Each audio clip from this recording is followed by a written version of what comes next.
So I was doing an extended retreat with the Lord since it was the beginning of the year.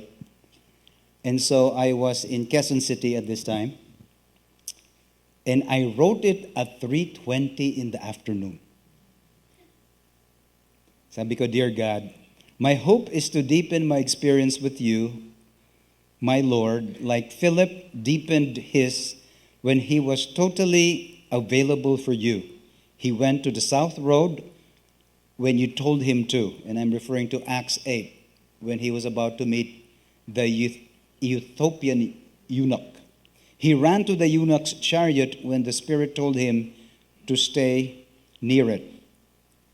He preached the gospel when the Spirit suddenly took him away.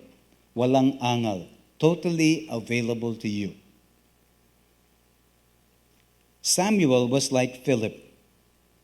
He kept going to Eli 3 times when he thought Eli was calling him. Even when Eli finally discerned it was the Lord calling Samuel, Samuel obeyed Eli's instruction to say, Speak, Lord, your servant is listening. I hope I can also be a Samuel, obedient, attentive. Thus, my 2 hopes for this retreat are total availability to you and total attentiveness to you. May I always say, Here I am, that talks about availability, and Speak, Lord, your servant is listening, that talks about attentiveness. And I have some other portions in the entry, but I thought of summarizing what I wrote this way. The lesson I learned from Samuel is the lesson of availability. The response of Samuel was, Here I am, you called me. The Lord called Samuel 3 times, and Samuel responded quickly with the same, Here I am, you called me. So my response in prayer is this: Lord, you desire that I be totally available for you. Here am I, totally available for you. I have changed the way I prayed, and I have decided that every morning, there are 3 things I pray for. This is the first I pray. First thing I do when I get up from my bed is to open my arms and say, Lord, here I am. Lord, you desire that I be totally available to you. Here I am, waiting on you and your leading. First thing I say to God in the morning is, Lord, I'm available for you. The second thing that I pray as a result of my reflection time is the lesson of attentiveness. Samuel's response, as coached by Eli, the leader at the temple or at the place of worship, is Speak, Lord, for your servant is listening. And so my response in prayer is this: Lord, you desire that I be attentive and be listening to you. Speak, Lord, your servant is listening. And so this is the second thing I pray for first thing in the morning. I say, Lord, thank you that you desire that I be attentive to you and to be discerning of your ways. Speak, Lord, your servant is listening. Remember what theology is?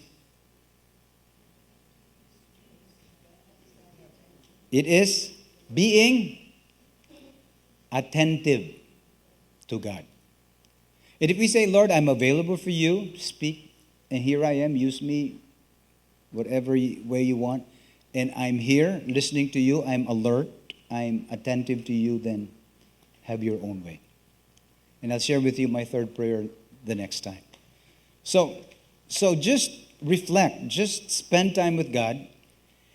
And journaling, if I do this, sometimes I miss a day, that's fine. I don't become guilty. I don't badger myself as if, yan, wala kang natutunan sa Diyos. No, I don't go through a guilt trip. I just say, Lord, next time I'll do it. But continue speaking to me even if I don't journal. but journaling makes me available and attentive to God. Now, if I'm to think theologically, and if you are to do it also, there are three senses of the word. If I'm to think theologically, it involves an activity. It's something I do. What is it? It's paying attention to God. It's not just paying attention to God when I'm in the Word, and that's important. It's paying attention to God when I'm talking to people. It's paying attention to God when I am at work. It's paying attention to God when there are circumstances that I want to happen and it doesn't happen. It's paying attention to God when God answers prayer. It's paying attention to God when He doesn't answer the way I want. It's paying attention to God when there is something encouraging that happens. I pay attention to God if there's something discouraging that happens. I always ask the question, what are you teaching me? What are you telling me? What are you wanting me to learn? It's not just an activity, it is also a product of that activity. There is a result that comes at the end of that paying attention to God.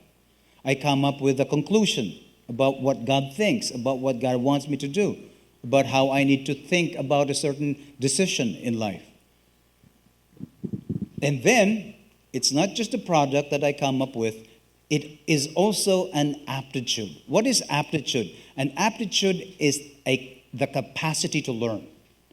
It is the ability to keep learning. So, I need to engage in theological reflection. I need to develop how to pay attention. I need to cultivate good judgment. I need to have practical wisdom. What I'm basically telling you is that you and I need to engage in it, need to have an end product as a result of that engagement, and then be able to share that with others and keep growing for more. The key to thinking biblically and the key to thinking theologically is the word discernment. Now, let me ask you this.